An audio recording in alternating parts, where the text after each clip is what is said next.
Hello student, today I am going to explain you the remaining part of life process. In anaerobic respiration, only 2 ATP molecules formed and 21 kilocalorie energy released, whereas in aerobic respiration 38 ATP molecules formed and 673 kilocalorie energy released. Transportation. Transportation is a life process in which a substance synthesized or absorbed in one part of organism is carried to another part of body. Transpiration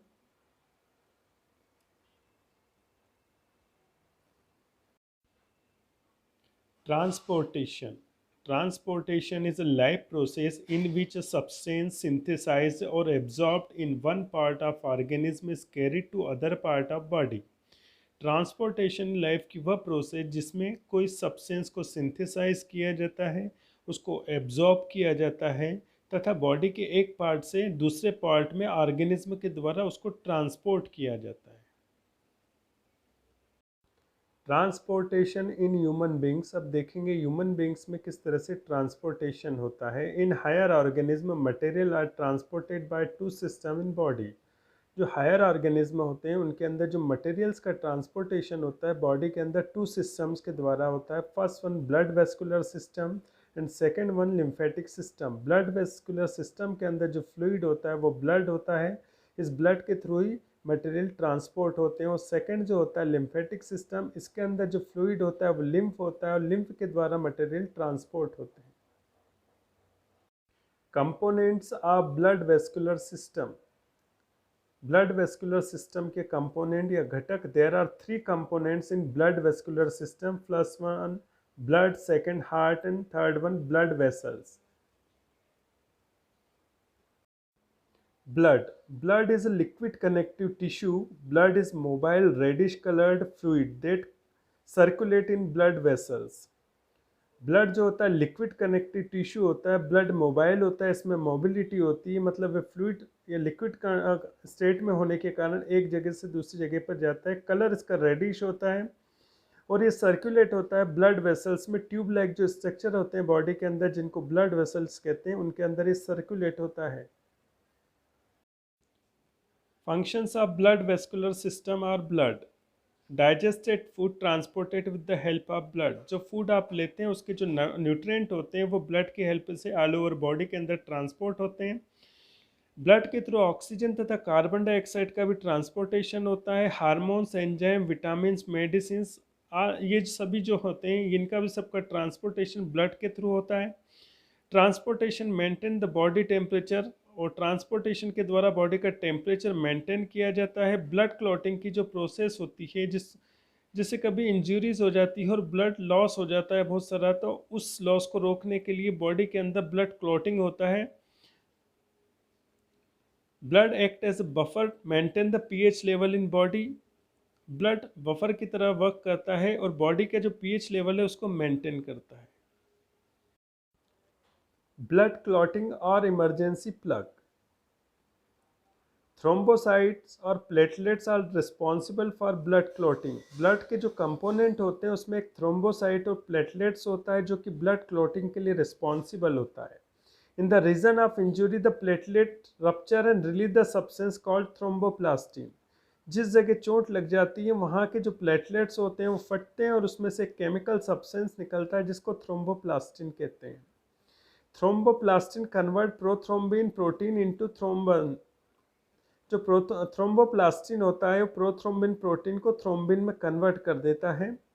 vitamin K required for the formation of prothrombin in liver. Liver के अंदर जो prothrombin का formation होता है उसके लिए vitamin के की रिक्वायरमेंट होती है. Thrombin convert soluble fibrinogen protein into fibrin. Thrombin जो होता है सॉल्युबल फाइब्रिनोजन को इनसॉल्युबल फाइब्रिन में कन्वर्ट कर देता है. Insoluble fibrin form a network over the damage region. अब जो इनसॉल्युबल फाइब्रिन है उसका एक नेटवर्क बनता है जो इंजुरी या डैमेज रीजन होता है उसके चारों तरफ फैल जाता है जिसके अंदर ब्लड कार्पसल ट्रैप्ड हो जाती है. और वो जैसे ही एयर के कांटेक्ट में आता है तो वो जो रीजन होता है वो ब्राउन कलर का हो जाता है, इसको ब्लड क्लॉटिंग कहते हैं। You can see in this diagram mechanism of blood clotting.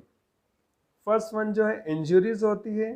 Injuries होती है तो वहाँ के जो टिश्यूज होते हैं, ब्लड वेसल्स होती है, वो ब्रेक डाउन होती है और उसके अंदर से प्लेटलेट्स निकलते हैं। जैसे प्लेटलेट्स निकलते हैं वो रप्चर्स होते हैं और उनके अंदर से केमिकल निकलता है जिसको कहते हैं थ्रोम्बोप्लास्टिन। ये थ्रोम्बोप्लास्टिन प्रोथ्रोम्बिन को कैल्शियम आयंस की प्रेजेंस में थ्रोम्बिन में कन्वर्ट कर देता है और ये थ्रोम्बिन सॉल्यूबल फाइब्रिनोजन को, फाइबर्स को कैल्शियम आयन की प्रेजेंस में इनसॉल्यूबल फाइब्रिन में कन्वर्ट कर देता है। अभी जो फाइब्रिन होते हैं ये डैमेज एरिया के चारों तरफ से उसको घेर लेते हैं जिसमें आरबीसी ट्रैप्ड हो जाती है। इस पूरी प्रोसेस को ब्लड क्लॉटिंग कहते हैं। Blood vessels. There are three blood vessels: arteries, veins, and capillaries. First one, arteries. Arteries are thick-walled which carry blood away from heart for distribution to the body. Narrow lumen found in arteries. Arteries जो होती है इनकी wall thick होती है जो कि heart से blood ले जाकर बॉडी के डिफरेंट पार्ट में ब्लड को सप्लाई करती है। आर्टरीज के अंदर जो प्योर ब्लड फ्लो होता है, आर्टरीज की जो ल्यूमेन होती है, इसके अंदर की कैविटी होती है, वो नैरो होती है। Second, veins. Veins are thin walled which bring impure blood from body in heart. Veins जो होती है इनकी वॉल थिन होती है जो कि बॉडी के सारे पार्ट से इम्प्योर ब्लड को लेकर आती है और हार्ट में पहुंचाती है। वेन्स की जो ल्यूमेन होती है वो वाइड होती है और इनके अंदर वॉल्व पाए जाते हैं। Capillaries. Capillaries are thin walled extremely narrow which occurs at the terminal of arteries and veins. Capillaries जो होती है उसकी वॉल बहुत थिन होती है और ये कहाँ पाई जाती है? आर्टरीज और वेन्स का जो टर्मिनल पोर्शन होता है वहाँ पर कैपिलरीज पाई जाती है और ये दोनों आपस में ज्वाइन हो जाती हैं। The wall of capillary are permeable to water and dissolved substance so that the exchange of material between blood and body cells takes place. जो कैपिलरीज की वॉल वो होती है परमेबल होती है वाटर और डिजॉल्व सब्सटेंस के लिए। इसी के कारण ब्लड तथा बॉडी के सेल्स के अंदर जो मटेरियल्स है उसका एक्सचेंज होता है। Difference between arteries and veins. In first column you can see the artery and second column you can see the veins. First point is arteries has thick elastic and muscular wall whereas veins has thin elastic wall. Arteries की जो lumen होती है वो narrow होती है जबकि veins की जो ल्यूमेन होती है वो वाइड होती है। आर्टरीज के अंदर जो ब्लड फ्लो होता है वो फास्ट और जर्की होता है जबकि वेन्स के अंदर जो ब्लड का फ्लो होता है स्लो और स्मूथ होता है। आर्टरीज जो कैरी करती है हार्ट से ब्लड को बॉडी के डिफरेंट आर्गन में ले जाती है जबकि वेन्स जो होती है डिफरेंट बॉडी के डिफरेंट पार्ट से हार्ट में ब्लड लेकर आती है। आर्टरीज के अंदर ऑक्सीजनेटेड ब्लड फ्लो होता है जबकि वेन्स के अंदर डीऑक्सीजनेटेड ब्लड फ्लो होता है। Human heart. Human heart is hollow muscular organ made up of cardiac muscles. ये ह्यूमन का हार्ट होता है होलो होता है, मस्कुलर होता है और कार्डियक मसल से बना होता है। जो शेप होता है लोअर रीजन पे जो होता है कॉनिकल होता है लेकिन जो इसका अपर रीजन होता है वो थोड़ा ब्रॉड होता है। ह्यूमन हार्ट जो सिचुएटेड होता है थोरेसिक कैविटी में टिल टू लेफ्ट साइड में होता है। इसका जो साइज होता है लेंथ में होता है 12 सेंटीमीटर, विड्थ इसकी होती है 9 सेंटीमीटर और वेट अबाउट होता है 300 grams in males and 250 grams in females. Heart surrounded by two layers, outer parietal layers and inner visceral layers. Heart के चारों तरफ दो लेयर्स होती है, आउटर जो होती है पेराइटल होती है और इनर जो होती है विसरल लेयर होती है। इन दोनों लेयर के बीच में एक फ्लूइड होता है जिसको पेरिकार्डियल फ्लूइड कहते हैं।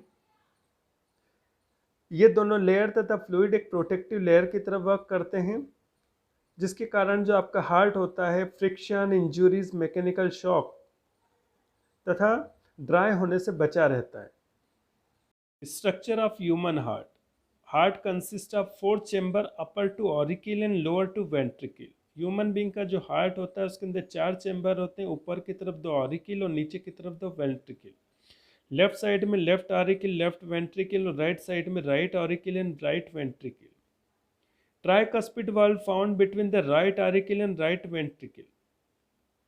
राइट ऑरिकल और राइट वेंट्रिकल के बीच में ट्राइकस्पिड वाल्व होता है। Bicuspid valve found between the left auricle and left ventricle. Left auricle और लेफ्ट वेंट्रिकल के बीच में बाइकस्पिड वाल्व होता है।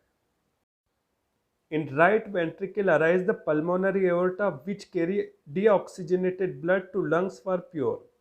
राइट वेंट्रिकल से पल्मोनरी एओर्टा निकलता है जो कि लंग्स को जाता है, जिसके अंदर डीऑक्सीजनेटेड ब्लड होता है।